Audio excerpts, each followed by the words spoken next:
Nunca olvidaré la mirada en los ojos de mi abuela cuando nos reunió a todos ese día. Les he dejado la hacienda por igual a los 5, dijo con voz temblorosa. Confío en que honrarán mi legado y mantendrán unida a la familia.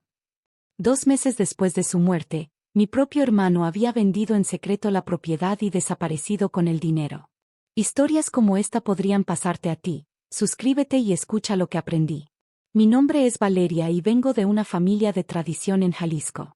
Por generaciones, los Mendoza habían cultivado agave azul y producido tequila en nuestra hacienda familiar, La Esperanza. No éramos la destilería más grande ni la más famosa, pero nuestro tequila era apreciado por su calidad artesanal y la hacienda había pasado de generación en generación como el tesoro más preciado de nuestra familia. Mi abuela Elena era una mujer extraordinaria. Quedó viuda joven y logró mantener el negocio familiar a flote en una época en que las mujeres raramente ocupaban posiciones de liderazgo. Crió a sus 3 hijos con mano firme pero amorosa y mantuvo vivas las tradiciones de nuestra familia. Cuando falleció a los 88 años, dejó un legado no solo de bienes materiales, sino de unión familiar y trabajo duro. Éramos 5 nietos, mi hermano mayor Javier, yo, mis primos Diego y Sofía, hijos de mi tío Roberto, y mi prima Lucía, hija de mi tía Carmela. Crecimos juntos en la hacienda, corriendo entre los campos de agave, aprendiendo los secretos de la destilación, escuchando las historias de la abuela sobre nuestros antepasados. Pese a nuestras diferencias, éramos unidos. O eso creía yo. La lectura del testamento de la abuela no fue una sorpresa. Siempre había sido transparente sobre sus intenciones. La hacienda y la destilería se dividirían en partes iguales entre los 5 nietos. La tierra Mendoza pertenece a todos los Mendoza, solía decir. Sin embargo, había una condición: debíamos mantener la propiedad y el negocio unidos por al menos 10 años antes de poder vender nuestra parte. Era su manera de asegurarse que intentáramos trabajar juntos antes de dividir el patrimonio familiar. Los primeros meses tras su muerte fueron difíciles pero esperanzadores. Establecimos un consejo familiar donde todos teníamos voz. Javier, con su título en Administración de Empresas, se convirtió en nuestro líder natural. Diego, que había estudiado agricultura, supervisaba los campos de agave. Sofía, siempre buena con los números, llevaba la contabilidad. Lucía, con su carisma, se encargaba de las relaciones públicas y el marketing. Yo, que había aprendido de la abuela los secretos de la destilación, me ocupaba de la producción. Parecía que el sueño de la abuela se estaba cumpliendo, los 5 primos, unidos, llevando adelante el legado familiar. La primera señal de problemas apareció cuando Javier comenzó a ausentarse de las reuniones del consejo. Estoy negociando con distribuidores en la ciudad, explicaba vagamente. Luego empezó a tomar decisiones sin consultarnos, firmando contratos y haciendo cambios en la operación. Cuando lo cuestionábamos, se ponía a la defensiva. Sé lo que estoy haciendo, insistía. Confíen en mí.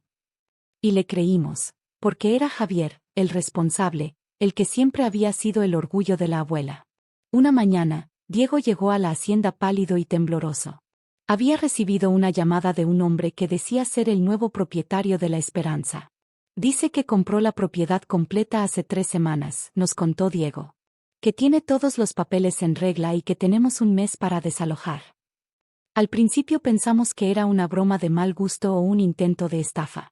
Pero cuando contactamos a nuestro abogado familiar, confirmó lo impensable. Javier había falsificado documentos que le otorgaban poder sobre las partes de todos nosotros y había vendido la hacienda completa a un desarrollador inmobiliario que planeaba convertirla en un resort de lujo. La cantidad era considerable, 15 millones de pesos.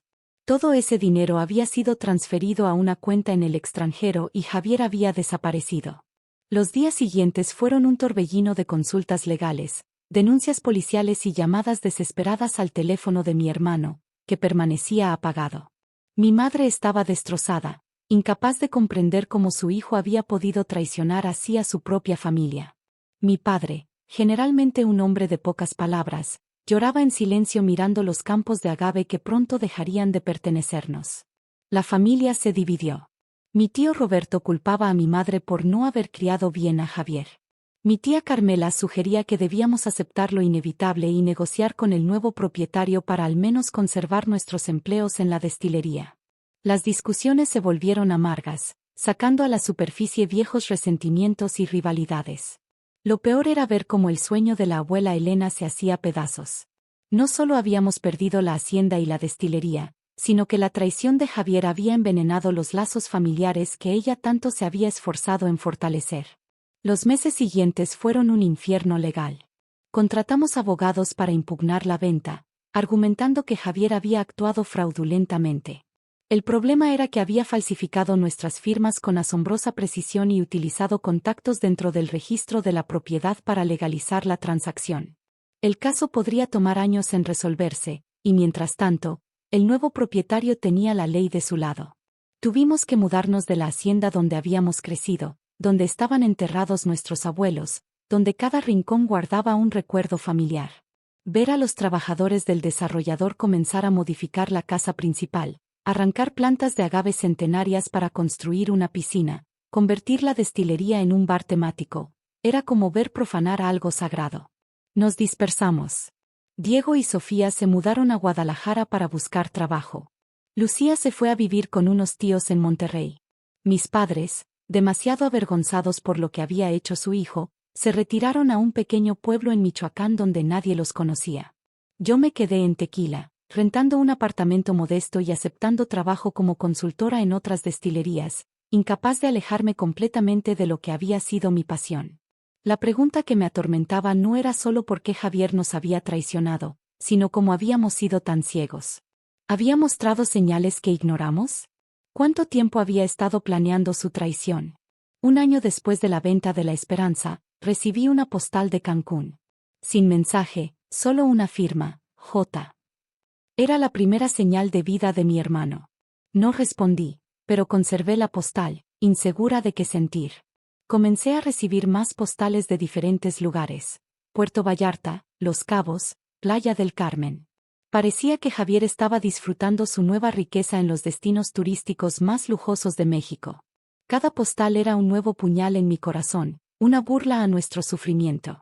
2 años después de su desaparición, mi teléfono sonó a medianoche. Era un número desconocido. Valeria.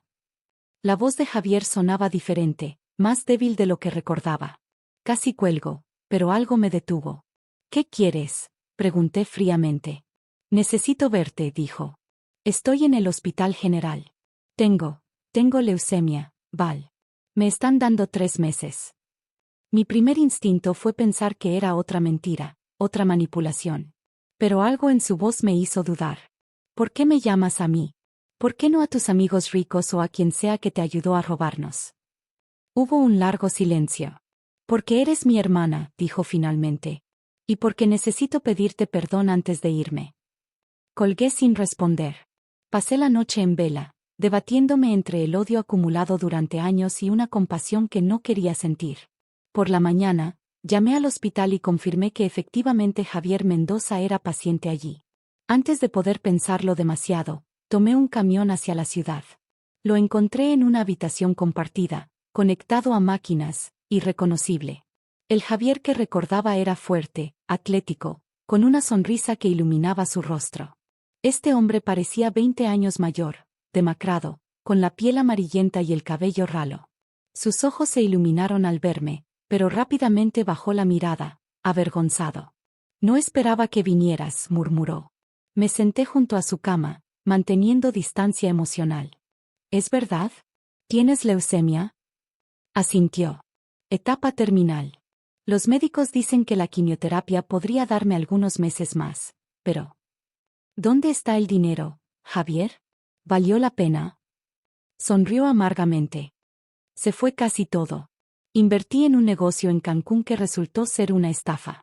El resto, bueno, digamos que viví como rey por un tiempo. Autos, relojes, fiestas, mujeres. Pensé que sería feliz. ¿Y lo fuiste? No, admitió. Cada noche soñaba con la hacienda. Con la abuela. Con ustedes. El dinero no pudo comprar la paz que necesitaba. Quería odiarlo. Quería gritarle, hacerle sentir una fracción del dolor que nos había causado. Pero viéndolo allí, reducido a una sombra de sí mismo, solo sentí un profundo vacío. ¿Por qué, Javier? ¿Por qué nos hiciste esto? Cerró los ojos un momento, como reuniendo fuerzas. Siempre me sentí inferior, Val. Tú eras la favorita de la abuela, la que realmente entendía la destilación. Diego era mejor que yo en los campos. Sofía era más inteligente. Lucía más carismática. Yo solo era el que intentaba mantener todo en orden. Creí que merecía más. La abuela nos dejó partes iguales. Eras uno de nosotros. Lo sé. Ahora lo sé. Pero entonces, me convencí de que estaba tomando lo que merecía. Y luego fue demasiado tarde para echarse atrás. Hablamos durante horas.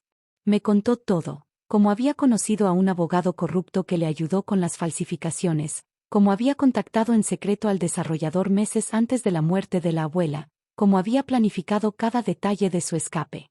No pedí disculpas ni por un momento. Reconocía el mal que había hecho, la familia que había destruido, el legado que había traicionado. Y aunque una parte de mí quería creer que su arrepentimiento era sincero, otra parte se preguntaba si solo estaba buscando consuelo ante la cercanía de la muerte. Antes de irme, me dio una llave y una dirección. Es una caja de seguridad, explicó. Allí está todo, los documentos originales de la hacienda, pruebas de cómo falsifiqué las firmas, los nombres de quienes me ayudaron. Y hay algo más, casi 2 millones de pesos. Es todo lo que me queda. No compensará lo que hice, pero quizás ayude a la familia de alguna manera. Lo miré con escepticismo. ¿Por qué me das esto ahora? Porque estoy muriendo, Val. Y porque quiero irme sabiendo que al menos intenté reparar algo del daño que causé. No prometí nada. Tomé la llave y me fui, insegura de qué haría con ella o si debía creer en su repentina redención. Esa noche, llamé a mis primos por primera vez en meses. Les conté sobre Javier, sobre la caja de seguridad, sobre su confesión. Las reacciones fueron mixtas. Diego quería usar la evidencia para reabrir el caso legal. Sofía quería dividir el dinero y seguir adelante. Lucía sugirió donar todo a la caridad. ¿Y tú qué piensas, Val? Preguntó finalmente Diego. Creo que deberíamos reunirnos, respondí. En persona. Como familia. Como lo hubiera querido la abuela. Nos encontramos en un restaurante en Guadalajara. Era la primera vez que los 4 estábamos juntos desde la venta de la hacienda. Al principio hubo tensión, conversaciones superficiales, evitando el tema que nos había reunido. Pero eventualmente, Diego rompió el hielo. He estado pensando, dijo. Con los documentos originales y la confesión de Javier, podríamos tener una oportunidad de recuperar la esperanza. El desarrollador ya ha invertido millones en convertirla en un resort, señaló Sofía. Incluso si ganamos legalmente, nunca será lo mismo. Además, añadió Lucía, realmente queremos pasar los próximos 5 años en tribunales. Escuché sus argumentos, sus frustraciones, sus esperanzas rotas. Y entonces compartí mi idea. La abuela siempre dijo que la tierra Mendoza pertenece a los Mendoza. Pero lo que hacía especial a la Esperanza no eran solo los campos o la destilería. Era el conocimiento transmitido a través de generaciones. Las técnicas, las recetas, la pasión. Les mostré fotografías de un terreno a las afueras de Tequila.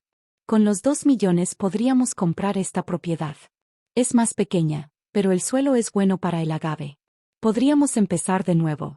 No como Hacienda La Esperanza, sino como algo nuevo. Algo nuestro. ¿Estás sugiriendo que perdonemos a Javier?, preguntó Diego, incrédulo. No, respondí firmemente. No estoy sugiriendo que olvidemos o perdonemos lo que hizo. Estoy sugiriendo que no dejemos que su traición defina nuestro futuro. Que honremos el verdadero legado de la abuela, la unión familiar, el trabajo duro, la tradición. La conversación se extendió hasta la madrugada. Hubo lágrimas, risas amargas, recuerdos compartidos.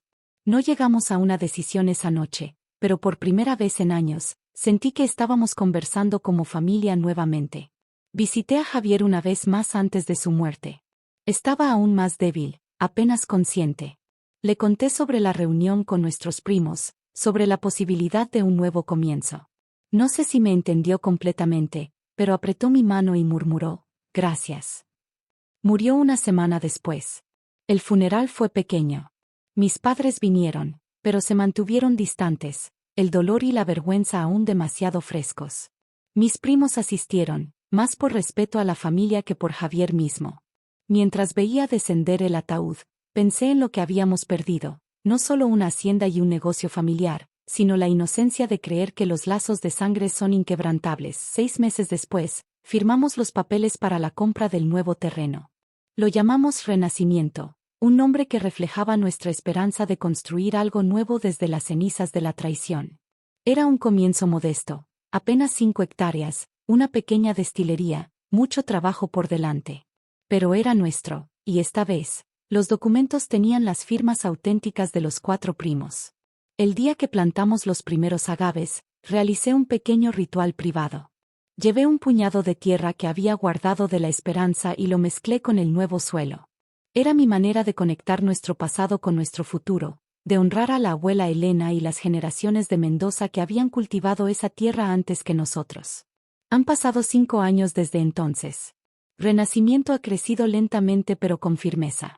Nuestro primer tequila salió al mercado el año pasado, un blanco joven pero sorprendentemente complejo que ha recibido buenas críticas. No somos la destilería más grande ni la más famosa, pero estamos construyendo algo auténtico, algo con integridad. La traición de Javier dejó cicatrices que nunca desaparecerán completamente. Hay días en que aún me despierto con rabia, pensando en la esperanza y en lo que podría haber sido. Mis padres nunca se recuperaron totalmente. Vienen a visitarnos, pero veo el dolor en sus ojos cuando miran los campos de agave que no son los que conocieron toda su vida. La relación entre los primos también ha cambiado. Somos más cautelosos, más formales en nuestros acuerdos, insistiendo en transparencia absoluta en cada decisión. La confianza, una vez rota, es difícil de reconstruir completamente. Pero hay esperanza. El mes pasado, cuando celebramos nuestra primera cosecha importante, reuní a toda la familia para una cena en la nueva casa que hemos construido en la propiedad. Por un momento, mientras brindábamos con nuestro propio tequila, vi un destello de lo que solíamos ser: primos riendo juntos, tíos contando viejas historias, la sensación de pertenencia que creí perdida para siempre. En ese momento, pensé en Javier y en la devastación que causó. Pensé en la abuela Elena y en su sueño de una familia unida. Y me di cuenta de una verdad importante: la avaricia puede destruir lo que generaciones han construido, pero no puede borrar el espíritu que lo creó en primer lugar. Ese espíritu vive en nosotros, en nuestras manos trabajando la tierra, en nuestro conocimiento del agave, en nuestra determinación de seguir adelante a pesar de la traición. No sé si alguna vez perdonaré completamente a mi hermano. Lo que sí sé es que no permitiré que su traición sea el final de nuestra historia familiar.